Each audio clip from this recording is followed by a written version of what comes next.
Hey everybody, this is GGB. I did get my upset yesterday right as get it, which means I now sit at 5 points under it. I'm killing it kind of this week. It's 3 games today, but let's go over what upsets we had yesterday that kind of switched up different conferences because we did have a good amount of upsets yesterday. Let's start with Kansas beating Baylor. Obviously, Baylor fell yesterday to Kansas. Not that big of an upset, but an upset nonetheless by my standards. Sure. Baylor now sits at 7-3 in conference, which is now tied for Texas Tech for second place in the conference. Texas upset Iowa State yesterday, moving to 6-4 in conference. Now sits in fourth place all by themselves, 2 games in the win column ahead of the next closest team in fifth place. That dropped Iowa to 3-7, which is now tied for second to last place with Oklahoma, the only team that is worse right now. And conference play is West Virginia, who's only a game back in the win column from that tied for 7th place, time for 8th place kind of thing. Kansas State got a big win yesterday. If people forget, Kansas State was at the bottom of the conference not a week and a half ago. Now sits in a tie for 6th place in the Big 12 with Oklahoma State. Pretty impressive for Kansas State. Arguably has one of the worst records in the Big 10. Overall, like your overall record sits at 12-10. The only team that has a worse overall record is Oklahoma State at 11-11. But props to the Wildcats. Got back into this Big 12 race and is actually starting to play some really good basketball down the stretch. Beat TCU. It is only 2 games back in the loss column from TCU. Let's go to the Big East real quick because we did have a rather significant upset in the Big East yesterday, with Xavier being upset by DePaul. DePaul moves to 2-9 now in conference. DePaul could have asked for a better day yesterday. Oh, sorry, guys, I'm tired. DePaul, not only did DePaul win, but Butler also lost. Now, it's going to be tough to catch up to Butler again. They're 2 games back in the win column and a game back in the loss column. But regardless, you're looking at it, Butler could lose these games down the stretch. You look at Butler's schedule. They play Creighton on Tuesday, Marquette on Saturday. Then they play DePaul, actually, next Tuesday, St. John's, Providence, Seton Hall, Marquette, Villanova. They still have 4 ranked games left on their schedule. You look at DePaul, on the other hand, their schedule's not as bad. Only has 1 ranked team left, 3 ranked teams left on it.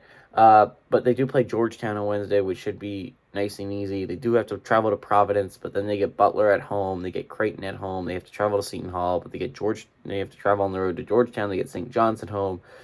And overall, DePaul has a much easier schedule than Butler does. Just going to make this thing interesting down the stretch, because could DePaul possibly catch up to Butler? It's going to be interesting to see if that happens. Moving on to the Big Ten, which is where we got another upset yesterday. A pretty significant one, too. Michigan State was upset by Rutgers, which moves Rutgers to 7-5. And since Indiana lost, Rutgers is now in a tie for 6th place in the Big Ten. A team that doesn't have that great of an overall record, only 13-9. You're looking at Rutgers they're playing some really great basketball right now. Obviously, they just blew out Michigan State, who was ranked number 13 in the country coming into the game. They lose that game, by the way, which is only to a benefit of Purdue and Wisconsin. If Michigan State had won that game, then Purdue and Wisconsin would be in tie for 3rd still. Now Purdue and Wisconsin are both in tie for 2nd place, despite Wisconsin playing some pretty brutal basketball against Penn State. Props to Penn State. They almost did pull off a pretty significant upset yesterday. Only arriving to the stadium about an hour before the game started.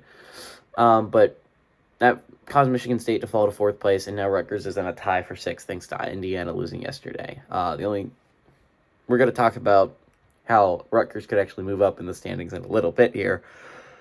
Still go to the SEC for a second, because we did have one significant upset in the SEC last night, and that's LSU. LSU has lost 3 straight, 6 out of 7, and it's just looking bad. LSU was once a team that had only lost 1 game. They were 15-1. They've lost 7 of 8 basketball games. This is where we sit now with LSU. They fall to 4-6. Weirdly enough, they're still in a tie for 6th place in the SEC. Don't explain to me how. It's just other teams have been on a more of a slump. You look at Texas A&M's 6-game losing streak, rough. But Vandy has suddenly got themselves back into this picture all of a sudden. You look at Vandy, they are now sitting in a tie for 6th place. As unlikely as it seems, because they have lost all the tiebreakers for 6th place between LSU, Texas A&M, Alabama, and South Carolina. Vanderbilt is in a position to possibly get themselves up to 6th place by themselves with a win if certain things fall right. So Vanderbilt put them in an excellent position despite not being very high right now. They're in a tie for 6th place, and if any games go their way, they're going to be in a great position down the stretch. Let's talk about the last upset of the day. This one we had Pac-12. UCLA last night was upset by Arizona State. I'd like to thank Arizona State for a second. I've been watching Arizona State games all week. Not gonna lie, going back to last Saturday when they played Arizona so close and they played their hearts out and kind of deserved that victory, and they just didn't quite get there. And then you can go back to the USC game where they really did. They played better than USC that night, and they blew it, and they didn't get the victory. They almost blew it against UCLA, but they fought back. They blew an 11-point lead, but they fought back to send it to overtime. And then they fought back to send it to double overtime. And then they had the lead in double overtime. UCLA comes back. They get it. And then just like that, here we are, sitting in triple overtime. Arizona State almost blows it again by throwing the ball out of bounds and giving UCLA 2 free points. And then missing one of the free throws to only put UCLA down by 3. But luckily for Arizona State, they played the smart move. They actually fouled before the shot, so that sent them to the free throw line. But what a win for Arizona State. Doesn't really do much for them in conference, especially considering Colorado won yesterday. They're still 3 games back in the win column behind Colorado. And that really hurts. But UCLA, you're looking at it. Oof, bro. I mean, suddenly you're tied for 2nd place with Oregon, right? Washington plays today. I don't know when Washington State plays. Washington State plays... They played yesterday, actually. They beat Cal yesterday. But Washington plays today with a chance to win against Utah, I believe, if I'm not mistaken. That's right, Stanford. It's not a guaranteed win there, but I mean, you're looking at it, and you're Washington. It's just you're UCLA. You could be in a tie for 2nd place with 2 different basketball teams after tonight, which is not something you want if you're UCLA. You're now 2 games back. You're 1 game back in the win column, 2 games back in the loss column. It's just the opposite of where you'd want to be if you're UCLA. UCLA, with a win yesterday, would have kept them in the race. Now, Arizona has the chance to just go and pull away from the rest of these Pac-12 teams. Arizona State, again, their win doesn't do much for them in standing. They're still 3 games back in the win column behind Colorado. They're still a game ahead in the win column and 4 games ahead in the loss column for Cal. It's just, I don't know. It was a big win for Arizona State. They play Arizona on Monday, so we'll see if that one could possibly make their season look even better. You could look at Arizona State. They have a really solid team built together. They just haven't been able to get the wins they kind of deserve. And I'm kind of going to be interested down the stretch to see if they actually can pull it out. But today, Sunday, we have 3 games going on. 11 o'clock, we have number 15, Providence, which is at 19-2, traveling to Georgetown, which is at 6-14. Providence favored by 7 points on FS1. 12 o'clock, we have Maryland, which is at 11-11, traveling to number 16, Ohio State, which is at 13-5. Ohio State favored by 9 points on CBS. And 5 o'clock, we have number 6, Houston, which is at 19-2, traveling to Cincinnati, which is at 15-6. Houston favored by 6 points on ESPN2. So let's start with the Big East. Easy place to start. And certain things are obvious. 3 right off the bat. If Providence sits at 9-1 in first place, as they win this game, they move to 10-1, still going to be in first place. Georgetown sits at 0-9. If they lose this game, they're in last place. If they lose this game, they're still in last place. Even if they win this game, they move to 1-9 and still a game back in the win column over DePaul. Would have been a lot. That means that win against Xavier was huge for DePaul, because then you would have been last place with a loss if Georgetown pulls off the upset tonight. Now, the only thing that would possibly change was Providence. Providence with a loss would be 9-2, which means they've won 9 out of 11 basketball games, which is an 81.8 win percentage. You look at Villanova, they've won 10 out of 13, which would be, if my math is correct, a 76% win percentage. So not exactly enough to overtake them. So no matter what happens today, at least in this game, the Big East standings will not change in that regard. Now, there could be another Big East game going on that I'm not aware of going on today, but I believe everyone else played yesterday.